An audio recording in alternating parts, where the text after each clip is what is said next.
ನಿಮ್ಗೆ ಯಾಕೆ ಬೇಕದು? ತಿಕಾ ಮುಚ್ಕೊಂಡು ಹೋಗಲ್ಲ ಒಳ್ಳೆ ಕಥೆ.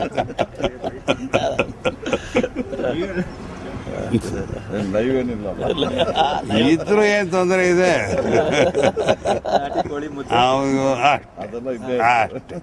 ಅಷ್ಟೇ ಅವ್ರು ತಿನ್ನೋದು ಅಷ್ಟೇ.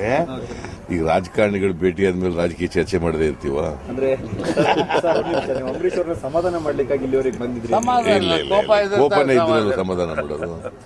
ಸರ್, ಈಗ ಅವರು ಸಚಿವ ಸ್ಥಾನದಿಂದ ಕೆಳಗಿಳಿದ ನಂತರದಲ್ಲಿ ತಮ್ಮ ಬಗ್ಗೆ ಸ್ವಲ್ಪ ಅಸಮಾಧಾನವನ್ನು ಹೊಂದಿದ್ರು. ಊಟ ಯಾರು ಹೇಳಿದ್ರು ನಿಮ್ಗೆ? ಅವನು ಹೇಳ್ತಾನೆ, ಅವ್ರನ್ನೇ ಹೇಳ್ತಾನೆ. ಅವ್ರೇ ಹೇಳಲ್ಲ, ನಾನು ಹೇಳಲ್ಲ, ಅವನೇ ಹೇಳ್ತಾನೆ.